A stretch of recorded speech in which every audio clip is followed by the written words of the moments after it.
पिसत पिसत ये भोला भंगिया कर दर्द कोमल कलैया। अब चली ना सिलसिला हटिया रउआ बानी बड़ी निरदैया। बम भोले बम बम रोज पिसत पिसत ये भोला भंगिया कर दर्द कोमल कलैया।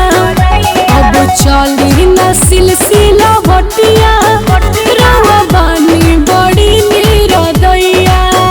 कहीं खाके कसम सच रहब न हम मिली तनिको न चीखेला।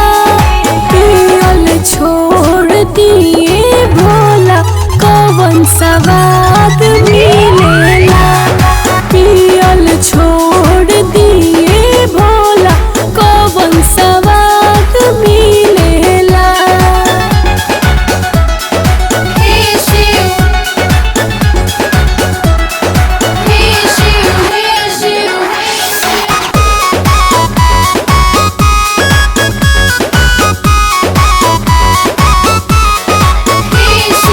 इतना अति भोला अपना सहाय हाय सुकवार नहीं इतना सताई। इतना अति भोला अपना सहाय हाय सुकवार नहीं हमके सताई। करत काम नहीं मिले आराम देह तनिको नहीं लेला। पियल छोड़ दिए भोला कौन सवाद मिलेला।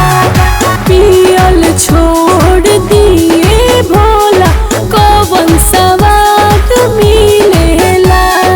हे शिव बम भोले बम भोले।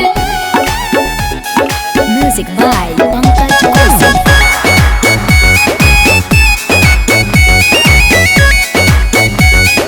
हे शिव हे शिव लड्डू पेड़ा खोआ के कितना मिठाई रउआ खाली भंगिए